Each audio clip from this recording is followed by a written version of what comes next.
Hello everyone, welcome back to educational sir. तो आज हम सभी डिस्कस करने जा रहे हैं टॉर्जनल पेंडुलम, जो कि इलास्टिसिटी चैप्टर का ही है। तो इसका जो डेरिवेशन है बहुत ही इंपॉर्टेंट है एग्जाम्स के लिए। तो चलिए, ये जो टॉर्जनल पेंडुलम है मैं बताता चलूँ कि यह टॉर्जनल रिजिडिटी से ही रिलेटेड है। अब एक सर टॉर्जनल रिजिडिटी क्या होता है, तो मैंने ये पहले वीडियो में डिस्कस कर दिया है। इसके प्रीवियस वीडियो लेक्चर 5 में, ये लेक्चर हमारा है कौन सा, ये लेक्चर 6 है हमारा। तो इस पीछे में हमने क्या डिस्कस किया, twisting torque on a cylindrical wire. Twisting torque on a cylindrical wire में मैंने टॉर्जनल रिजिडिटी को डिस्कस किया था, जो कि होता है टाउ अपॉन थीटा, जहाँ पे थीटा का वैल्यू क्या होता है 1 रेडियन। तो वहाँ पे मैंने डिस्कस किया था। तो यदि वो लेक्चर नहीं देखा है जरूर देख ले, आपको डिस्क्रिप्शन में प्लेलिस्ट मिल जाएगा इलास्टिसिटी चैप्टर के नाम से, वहाँ से आप चेकआउट कर सकते हैं। तो चलिए स्टार्ट करते हैं टॉर्जनल पेंडुलम। तो पहले जानते हैं टॉर्जनल पेंडुलम होता क्या है। तो if one ends of a thin and long wire is clamped to a rigid support, क्या वन एंड यानी रिजिड सपोर्ट से एक थिन और लॉन्ग, थिन होता है क्या पतला, और एक लंबा सा वायर से क्या हो क्लैम्प्ड यानी लटका हुआ हो, and the other end is attach to the centre of a heavy body like a disc. यानी जो ये वायर है वो कहाँ हेवी बॉडी जो होगा लाइक या डिस्क, डिस्क से सेंटर से क्या हो अटैच हो, तो उसे क्या बोलते हैं then disc arrangement is called then this arrangement. यानी जो यह पूरा अरेंजमेंट है उसे क्या बोलते हैं, इस पूरे अरेंजमेंट को बोलते हैं टॉर्जनल पेंडुलम। ठीक है, आप देख सकते हैं डायग्राम में कुछ इस तरह से है। अब डायग्राम में देखिए यहाँ ये क्या रिजिड सपोर्ट है, ये थिन वायर है लॉन्ग, जो कि यह हेवी बॉडी के सेंटर से अटैच है। ये हमारा डिस्क टाइप का कुछ हो गया है, देख सकते हैं, जो कि आप यहाँ देख सकते हैं the disc is placed with an angle theta. देखिए ये एंगल थीटा में प्लेस डिस्क हमारा देख सकते हैं, ये ए से बी।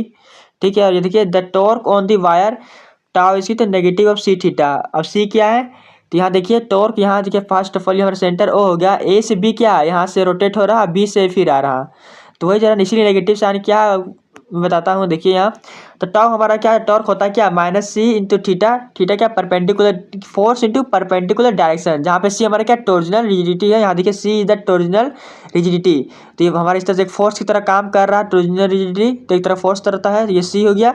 थीटा क्या परपेंडिकुलर डिस्टेंस, देखिए टॉर्जनल रिजिडिटी से यही है, तो परपेंडिकुलर डिस्टेंस थीटा हमने ले लिया है। तो वही बोल रहा है theta is angle displaced, angle कितना डिस्प्लेस हो रहा है वो थीटा आ गया। नेगेटिव साइन क्या है, negative sign so opposite torque apply for a disc, restoring torque जिसे कह सकते हैं। आपने पढ़ा होगा पहले भी रिस्टोरिंग फोर्स के बारे में, उसी तरह रिस्टोरिंग टॉर्क बोलते हैं। जैसे कुछ ए से बी यदि डिस्क जा रहा है तो फिर बी से ए भी आता है, तो वही बोल जा रहा है नेगेटिव साइन सो क्या opposite torque only apply for a disc. ठीक है, तो यार सी का वैल्यू हमने पिछले क्लास में डिस्कस किया था, यदि आपने नहीं देखा है जरूर चेकआउट कर ले।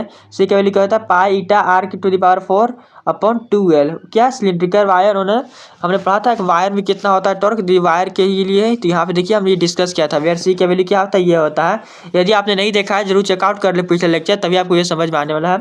तो आर इज द क्या रेडियस ऑफ द वायर हो गया, ये तो पता है आपको। इफ एम इज द क्या, M is the mass of the disc और small R is the radius of the disc.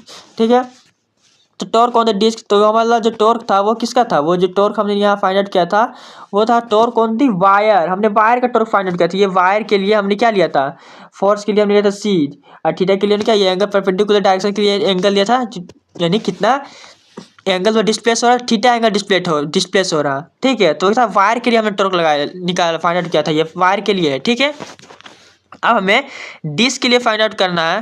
तो डिस्क के लिए जो टॉर्क होगा देखिए नीचे लिखा हुआ है कि torque on the disc tau, इसके लिए तो क्या होता है, ये फॉर्मूला होता है आई इंटू अल्फा होता है किस रोटेशन के लिए। अब याद रखिए यदि मूविंग ऑब्जेक्ट हो रोटेशनल तो उसके लिए क्या होता है टॉर्क का फॉर्मूला आई इंटू अल्फा होता है, और एक जो मूविंग ऑब्जेक्ट है नॉर्मल ऑब्जेक्ट होता है उसके लिए टॉर्क का फॉर्मूला क्या होता है, उसके लिए होता है फोर्स इंटू परपेंडिकुलर डायरेक्शन। ठीक है, तो यहाँ पे हमारा क्या है रोटेटिंग है, रोटेटिंग बॉडी के लिए क्या होता है I into alpha, alpha is the angular acceleration जिसे कहते हैं। तो एंगुलर एक्सीलरेशन को कैसे, एक्सीलरेशन इसको तो क्या होता है वेलोसिटी अपॉन टाइम होता है, वेलोसिटी अपॉन क्या होता है टाइम होता है, यानी डीवी अपॉन डी टी कर सकते हैं एक्सीलरेशन के लिए जनरल एक्सीलरेशन। अब वी क्या होता है D S upon D T, acceleration formula क्या होता है D square x upon D T square होता है, ये आपने पढ़ा होगा पहले भी क्लास 12th में। तो उसी प्रकार यहाँ तो थीटा हमारा क्या है, थीटा हमारा इसी तरह से होता है क्या angular displacement, D square theta upon D T square हो गया अल्फा के अकॉर्डिंग, यानी एंगुलर एक्सीलरेशन के लिए ये फॉर्मूला होता है। ठीक है, ये आई हो गया और क्या आई हमारा है बेसिकली मूवमेंट ऑफ इनर्शिया, तो ये हमारे क्या आ गया टाउ के लिए इक्वेशन 2, अब हो गया इक्वेशन 1। तो क्या फ्रॉम इक्वेशन 1 एंड 2 से क्या सकते हैं कि नेगेटिव सी थीटा किसके इक्वल हो गया आई इंटू डी स्क्वायर थीटा अपन डी टी स्क्वायर के।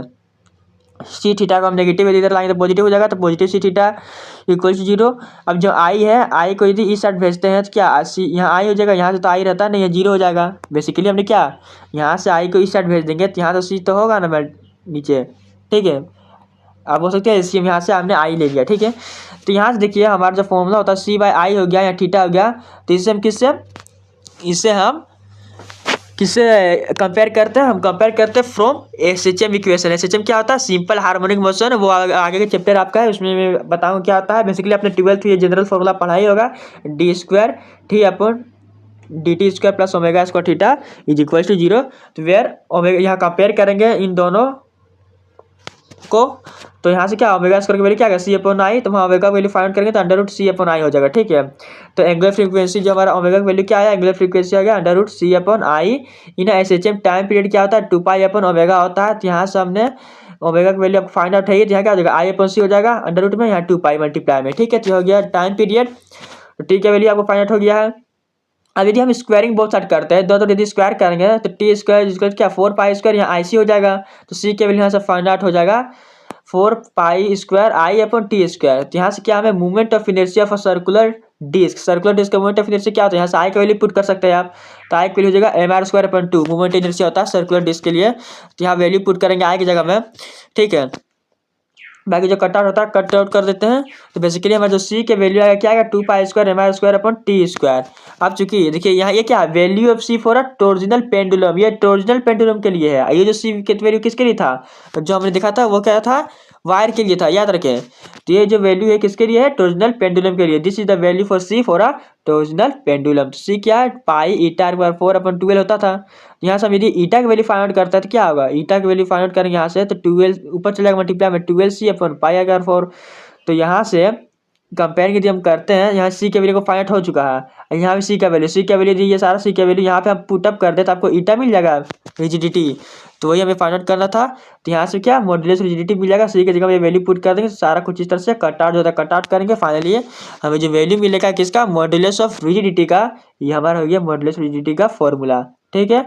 तो बेसिकली वेयर हम कह सकते हैं आर और स्मॉल आर हो गया radius of the disc, capital हो गया radius of the wire, small M हो गया mass of the disc, small L हो गया लेंथ ऑफ द वायर, और टी हो गया क्या time period of the torsional pendulum.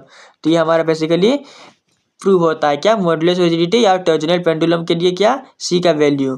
तो इस तरह से एग्जाम्स में आता है, या फिर आपको बोल देता है ओनली सी फाइंड आउट करो टॉर्जनल पेंडुलम के लिए, ठीक है।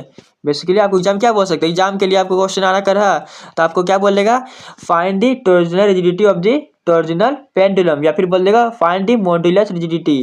तो इस तरह से डेरिवेशन इसका हो जाएगा, आप देख सकते हैं। तो बेसिकली ये वीडियो यहीं पे समाप्त होता है।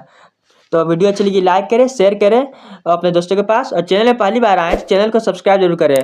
तो नेक्स्ट क्लास में हम इसके नेक्स्ट चैप्टर डिस्कस करेंगे फ्लेक्सर ऑफ बीम, ये हमारा इलास्टिसिटी का चैप्टर कंप्लीट होता है। तो मिलते हैं अगले नेक्स्ट क्लास में। So thanks for watching this video.